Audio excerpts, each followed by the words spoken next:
તો ભાજપ પણ આ રીતે સોશિયલ મીડિયામાં પોતાનો પ્રભાવ વધે એ માટે એમની અનેક બેઠકો કરી હતી અને લોકોને સોશિયલ મીડિયા એકાઉન્ટ્સ ધરાવનારાઓને પોતાની તરફેણમાં ખેંચવા માટેના બધા જ પ્રયત્નો આ રીતે કર્યા હતા એવું આપણે જોઈ શકીએ છીએ અને એટલા માટે આ મહત્વનું મીડિયા સોશિયલ મીડિયામાં આરોપ પ્રત્યારોપ સમાજને ભડકાવવા યુવાનોને ગેરમાર્ગે દોરવા એ રાજનીતિમાં મત જરૂરથી અપાવી લેશે, પરંતુ મત જરૂર અપાવી દેશે એવું સ્પષ્ટપણે કહી રહ્યા છે કે એનો મતલબ કે આપણા જે નાયબ મુખ્યપ્રધાન છે એ પણ એવું માની રહ્યા છે સમાજ જે દિવસે ઓળખશે, સમાજને જે દિવસે ખબર પડશે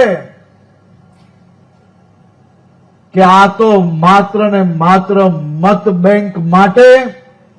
સમાજને બીજા સમાજોથી દૂર તો ભારતીય જનતા પાર્ટી અત્યારે શું કરી રહી છે? હર્ષ સંઘવી ચૈત્ર વસાવાને અનુસંધાનમાં વાત કરી રહ્યા હતા, પરંતુ ભાજપ પણ એ જ કરી રહ્યું છે.